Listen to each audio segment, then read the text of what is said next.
કે લીલામાં બિરાજમાન જે મૂળ સ્વરૂપ છે, જે લીલા નાયક છે, નિકુંજ નાયક છે, એ મૂળ સ્વરૂપનું વર્ણન કરી શકે. કેમ કે ત્યાં સુધી કોઈની ગતિ જ નથી, કોઈનો પ્રવેશ નથી.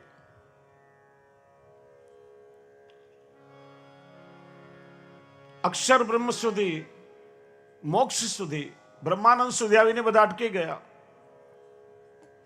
આગળ વર્ણન ન કરી શક્યા.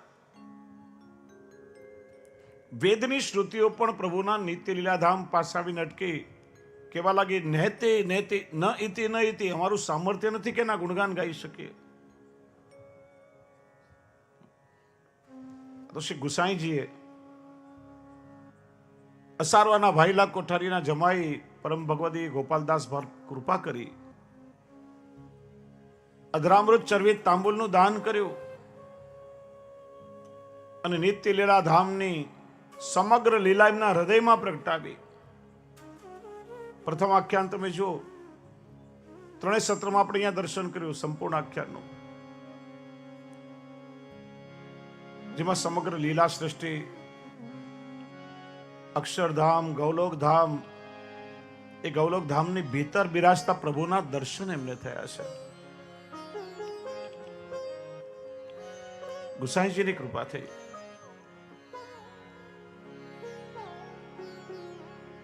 કેમ કે શ્રી ગુસાઈજીના મુખમાંથી આ સર્વોત્તમ પ્રગટ થયું, એટલે સર્વોત્તમમાં પણ એ જ સામર્થ્ય છે.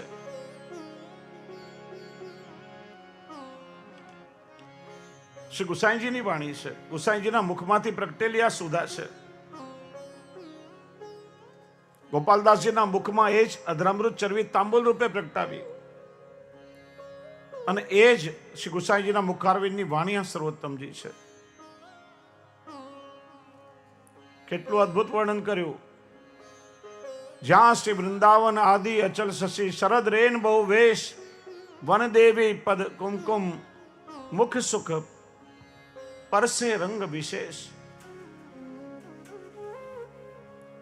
9 વર્ષની આવ્યું છે. 9 વર્ષના બાળકને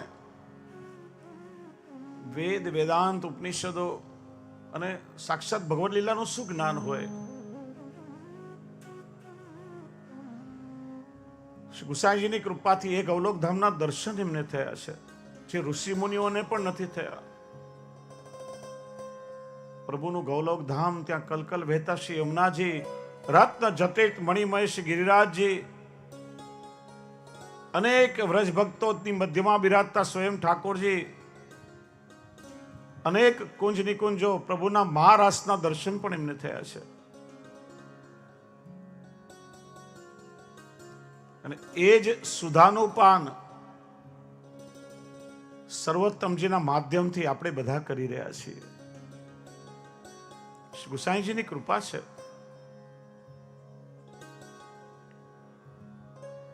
અને એની ફળશ્રુતિ છે કે જે શુદ્ધ અંતરથી સર્વોત્તમજીનું રસપાન કરે, અગોચર એવા પ્રભુ પણ એના માટે સુગમ અને સરળ બની જાય.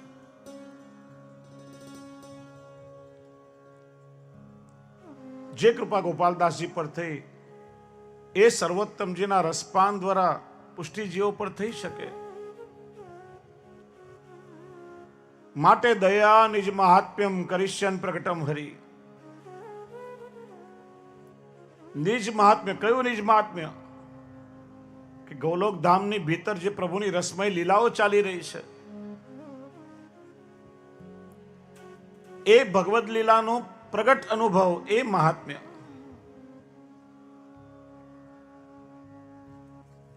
એ શ્રી ગુસાઈજીની કૃપાથી થાય.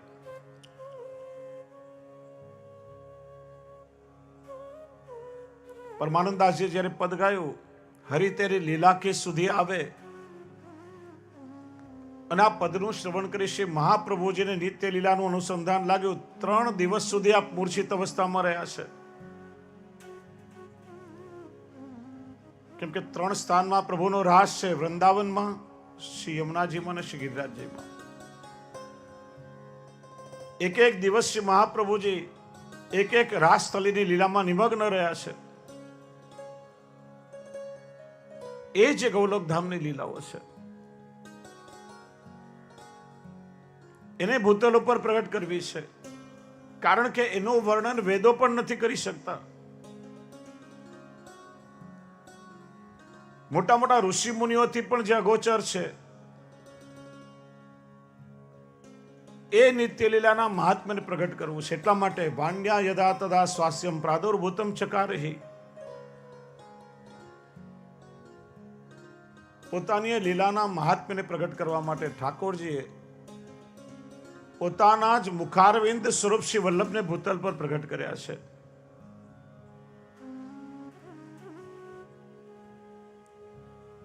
એટલા માટે જેટલું સામર્થ્ય ઠાકોરજીના નામમાં છે એટલું સામર્થ્ય શ્રી વલ્લભના નામમાં છે. એ જ સામર્થ્ય શ્રી ગુસાઈજીના નામમાં છે, એ જ સામર્થ્ય શ્રી યમુનાજીના નામમાં છે. એટલે આપણે શ્રી કૃષ્ણ શરણમમાં જ્યારે બોલીએ ને, વૈષ્ણવ શ્રી વલ્લભ શરણમમાં જુદું બોલવાની જરૂર નથી. શ્રી અને કૃષ્ણમાં શ્રી વલ્લભ આવી ગયા, શ્રી યમુનાજી પણ આવી ગયા અને શ્રી ગિરિરાજજી પણ આવી ગયા અને સમગ્ર વ્રત લીલાઓ આવી ગઈ. શ્રી કૃષ્ણ શરણમમાં જ્યારે આપણે મહામંત્ર બોલીએ ત્યારે બધાનો સમન્વય એની અંદર થઈ જાય છે. અને એટલા માટે વૈષ્ણવ કે મન બસ ગયો વલ્લભ નામ, વાકે ચરણો में ચારો ધામ, બસાલો ચંપારણ में. મારા પર કૃપા કરો કે શ્રી વલ્લભ નિત્ય મુક્તિ આપનું નામ લેવાય. કેમ કે આપના ચરણારવિંદમાં જ મારા ચારે ધામ રહેલા છે. એવી કૃપા કરો કે જેમ વૃંદાવનના વાસ માટે જીવો તરસતા હોય, આપની કૃપાથી મને ચંપારણમાં વાસ મળે અને ત્યાં હરિગુરુ વૈષ્ણવની ત્રણેયની સેવાનો લાભ મને મળે.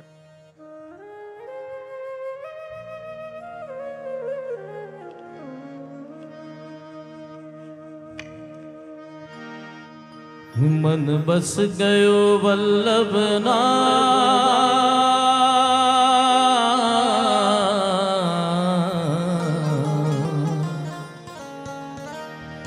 मन बस गयो वल्लभ नाम, वाके चरणों में चारों धाम, बसालो चंपारण में, बसालो चंपारण में. बसालो चंपारण में, बसालो चंपारण में. मन बस गयो वल्लभ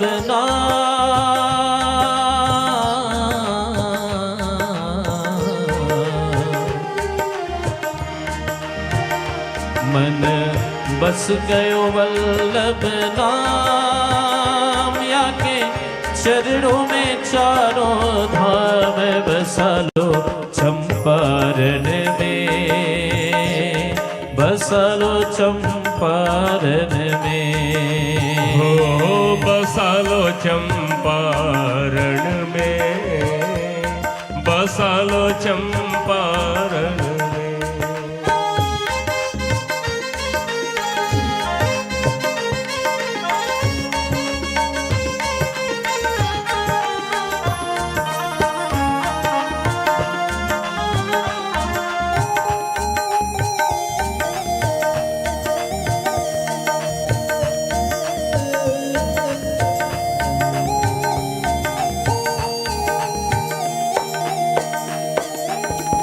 आपके हाथ में मेरा जीवन, तन मन धन सब कर दूं अर्पण.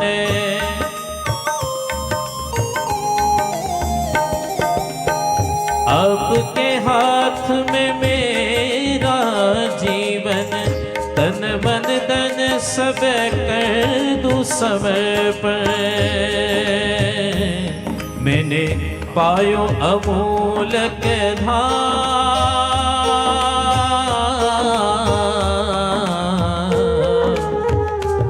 मैंने पायो अमूलक धाम, वाके चरणों में चारों धाम, बसालो चंपारण में, बसालो चंपारण में. बसालो चंपारण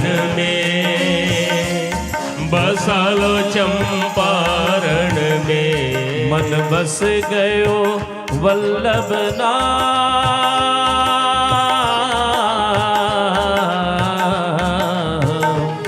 मन बस गयो वल्लभ नाम, आके चरणों में चारों धाम बसा लो चंपारण में, बसा लो चंपारण में।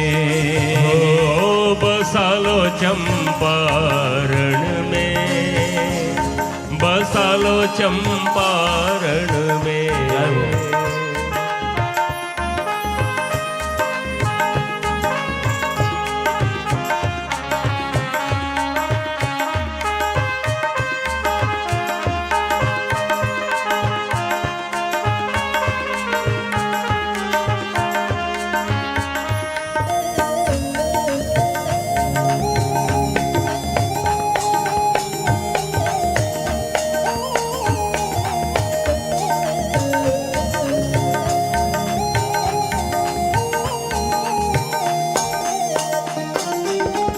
आपने मार्ग रीत सिखाई, पुष्टि मार्ग की जोत जलाई।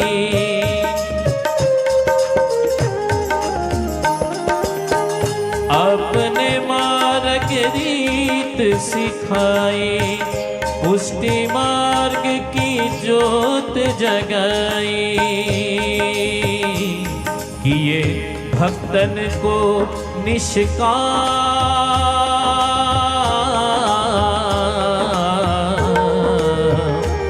किए भक्तन को निष्काम, आके चरणों में चारों धाम बसा लो चंपारण में, बसा लो चंपारण में। ओ बसा लो चंपारण में, ओ बसा लो चंपारण में। मन बस गयो वल्लभ नाम,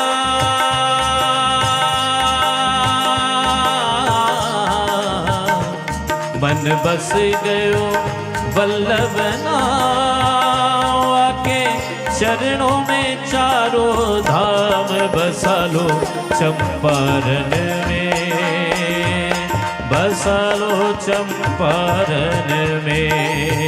ओ बसा लो चंपारण में, बसा लो चंपारण में।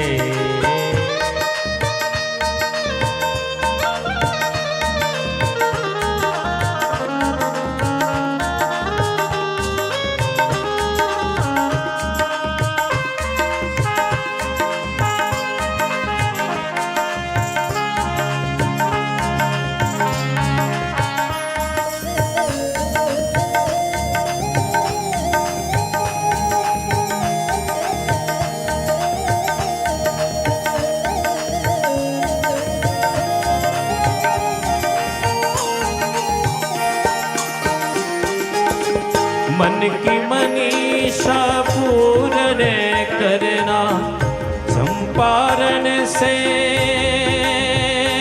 हो,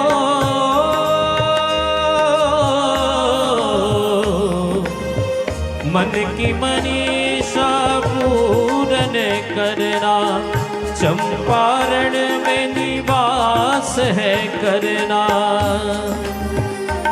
दिन जपे श्री वल्लभ नाम,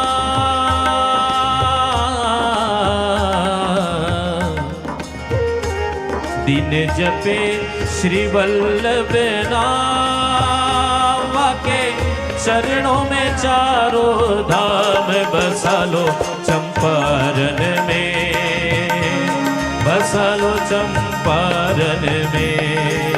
हो बसा लो चंपारण में, हे बसा लो चंपारण में। मन बस गयो वल्लभ नाम,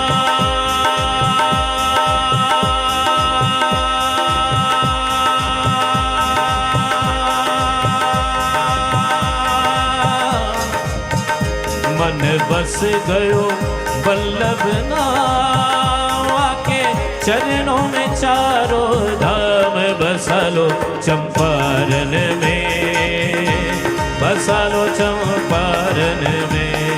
जय हो।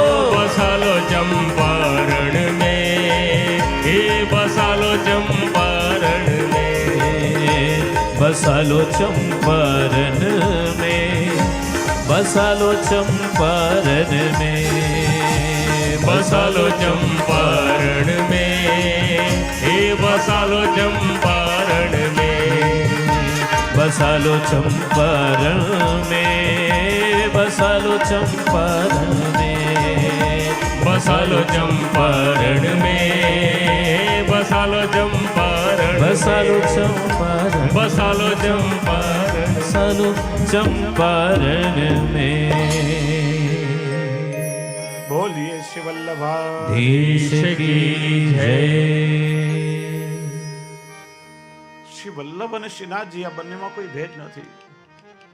જો એટલા માટે સુબોધનીજીમાં પ્રથમ સ્કંદનાથ શ્રી મહાપ્રભુજી આજ્ઞા કરી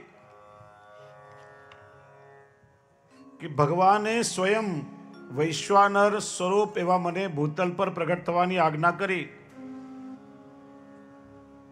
ભગવાનની આજ્ઞાથી હું ભૂતલ પર પ્રગટ થયો છું। વાણી સ્વરૂપ હોવાથી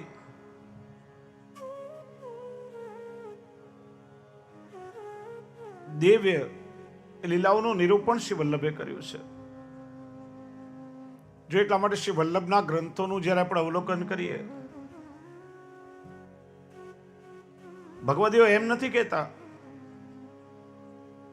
મેં શ્રી વલ્લભના ગ્રંથોનું શ્રવણ કર્યું કે વાંચન કર્યું। આ સર્વોત્તમજીનું આપણે શ્રવણ નથી કરતા। વૈષ્ણવ શું કે મેં રસપાન કર્યું છે। કેમ કે શ્રી વલ્લભની વાણી અમૃત સ્વરૂપા છે।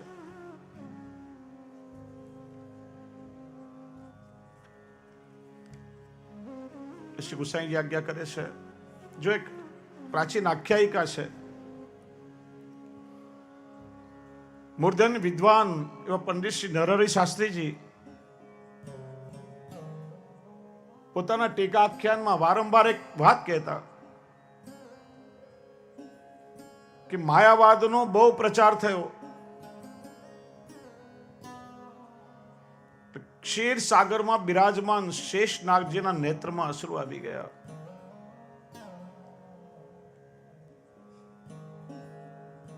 માયાના આવરણમાં લોકો પ્રભુને ભૂલી ગયા। ભગવાન શેષ શૈયા પર પોડ્યા છે, એ શેષ નાગજીના અશ્રુના બિંદુઓ ભગવાન ઉપર પડ્યા। પ્રભુ ચમક્યા। શું થયું?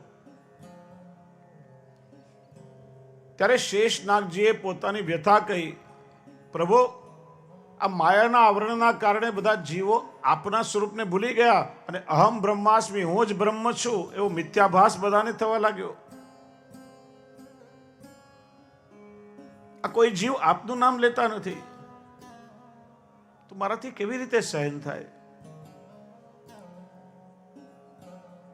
શેષજીના ક્લેશને પ્રભુ પામી ગયા અને આજ્ઞા કરી કે આપ જઈને